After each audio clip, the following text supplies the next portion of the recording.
In the ancient story of Job, a man grapples with immense suffering, questioning why his life has been stripped of health, wealth, and happiness despite his righteousness. Job, once prosperous, is now covered in sores and surrounded by loss, wrestling with deep questions about justice, purpose, and the existence of suffering.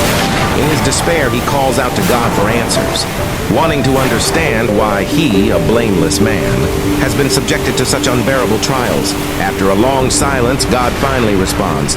But instead of explaining Job's pain, God shifts the conversation to the vastness and complexity of creation, introducing Job to two mighty creatures, Behemoth and Leviathan. God first describes Behemoth, a massive beast that roams the earth, a symbol of immense strength and stability. Though Behemoth is awe-inspiring in its size and power, it peacefully grazes like an ox. It is not a predator, but a giant herbivore, moving with incredible power, yet living in harmony with its surroundings. Its limbs are described as strong as iron, its bones unbreakable. Its entire presence a reminder of the raw physical power in nature. Behemoth does not fear the raging rivers or the dangers of the world. It remains confident and at peace in its environment. The creature is a powerful symbol, showing Job that while the world contains immense power and forces beyond human control, those forces still operate within the order God has created. Behemoth, despite its size and potential for destruction, exists as part of a balanced world, one in which even the mightiest beings have their place. It is a reminder that God's creation is not chaotic, but governed by a divine order that human beings might not fully understand. Next, God draws Job's attention to Leviathan, a fearsome sea creature that represents chaos and untamable power. While Behemoth symbolizes the strength and stability of the earth, Leviathan embodies the wild, uncontrollable forces of the sea. Leviathan is depicted as a terrifying monster, so fearsome that no human could ever hope to capture or defeat it. Its body is covered in impenetrable scales, its mouth filled with sharp teeth that inspire terror. Warriors tremble at the sight of Leviathan, knowing that no weapon can pierce its armor, no force can subdue it. Leviathan is not just physically powerful, but is depicted as a creature of fire and fury. Its breath ignites flames, and it thrashes through the ocean with uncontrollable energy, leaving chaos in its wake. The creature is a symbol of the unpredictability and danger present in the natural world, a reminder that there are elements of existence that remain wild and untamed. It is a force beyond human reckoning. In the beginning, when the earth was formless and void, and the Spirit of God hovered over the waters, He spoke, and all things came into being. From the smallest seed to the tallest mountain, the creatures of the air, land, and sea were formed by His mighty hand. Among His creations, God fashioned one beast unlike any other, a creature so immense and powerful that it would be the embodiment of His strength and sovereignty over the earth. This creature was Behemoth. God looked upon the land, and from the dust of the ground, He breathed life into the earth and summoned Behemoth. Its form was unlike anything that walked before it. Towering over the trees, its body as vast as the hills themselves. Its bones were like bars of bronze, and its limbs like rods of iron. The sinews of its muscles were bound together, with such strength that no creature could stand against it. Behemoth's chest was a fortress, its belly an iron shield, covered in armor as impenetrable as the mountains. Behemoth roamed the earth unchallenged, drinking from the rivers that flowed through the land. The mighty Jordan River, swelling with floods, did not frighten it, for it drank deeply without fear, its mouth opened wide to quench its thirst. No beast, no hunter, no man could approach Behemoth. Though kings ruled over nations and great armies marched across the land, none dared to face the creature that God Himself had created as a symbol of His unyielding power. In the hidden valleys where man's foot had never trod, Behemoth made its dwelling. Beneath the shade of the lotus trees, by the still waters, it rested undisturbed. Its eyes gleamed like fire, and its breath stirred the leaves in the forests. Yet for all its might, Behemoth was a peaceful creature, content to feed on the grass of the fields, and lie in the cool of the evening as the sun set over the horizon. But Behemoth's purpose was not only to exist as a symbol of power. God created Behemoth to remind all who would witness it that His power was unmatched, His will sovereign, For even this great beast, mighty as it was, bowed to the will of the Creator. No force of man or nature could subdue it, but God alone could call it forth and send it away. The people of the earth trembled in awe when they spoke of Behemoth, for they knew that it was a living testament to the might of God. When the fields withered and the rivers ran dry, they did not fear famine, for they saw Behemoth grazing, its massive body sustaining itself on the land. And they knew that as long as Behemoth lived, the earth itself would remain fertile by the will of the Creator.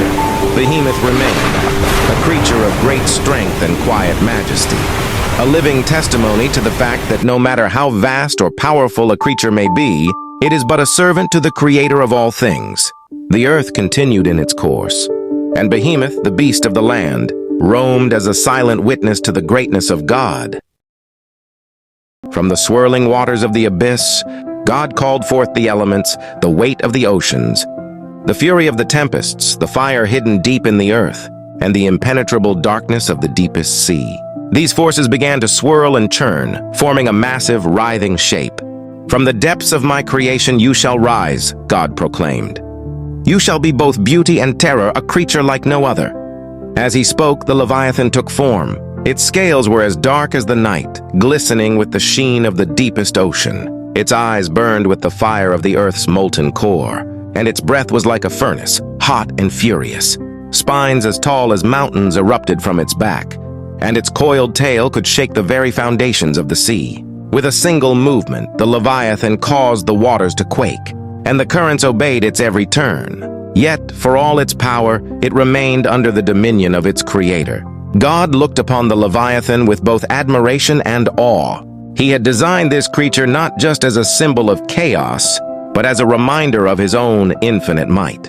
Though the Leviathan was wild and untamed, no creature, not even this mighty beast, could escape his will. "Though you roam the depths, you are bound by my command," God declared.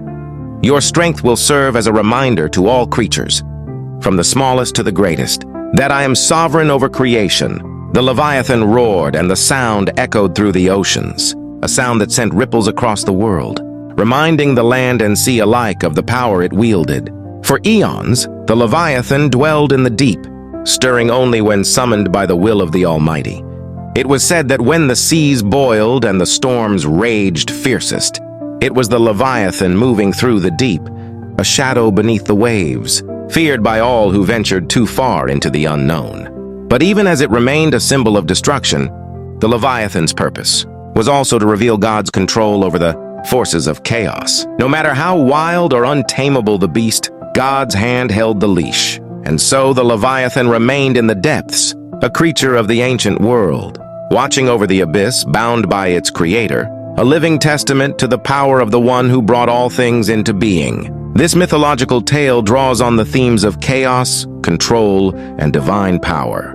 In some traditions, the Leviathan is even seen as a primordial force that will be destroyed in the end times, a final victory of divine order over chaos. But the Leviathan, despite its fearsome nature, remained bound by the will of its Creator. It was only when the world itself was shaken that the great beast stirred. Job's suffering, like the power of Behemoth and Leviathan, is part of a broader, mysterious design. In pointing to these creatures, God is reminding Job that he cannot always grasp the full scope of the universe or the reasons behind the events in his life. However, just as the mightiest forces of nature are subject to God's will, so too are the experiences of human beings. Job's anguish and confusion, his questions about justice and suffering, exist within the same world where Behemoth and Leviathan dwell under the rule of a divine wisdom that far surpasses human understanding. Through this encounter, Job is called to a deeper humility and trust. He realizes that while he may not receive all the answers he desires, the complexity and majesty of the world testify to a higher power at work. Behemoth and Leviathan are symbols of that power, creatures that represent the awe-inspiring and at times frightening reality of life. Yet they are also reminders that nothing, not even the most chaotic or uncontrollable forces, exists outside of God's domain. In the end, Job learns that true peace comes not from understanding everything, but from trusting in the Creator who governs all things. From the mighty Behemoth to the terrifying Leviathan, and ultimately to the mysteries of human suffering. God introduces two mighty creatures, Behemoth and Leviathan, as symbols of his unmatched creative power. Through these awe-inspiring beings, one representing the strength of the earth and the other, embodying the chaos of the sea, Job is reminded of the vastness of the universe and the limits of human understanding. This reflection explores how these creatures reveal a deeper message about the uncontrollable forces in life, the mysteries of suffering, and the necessity of trust in God's divine order.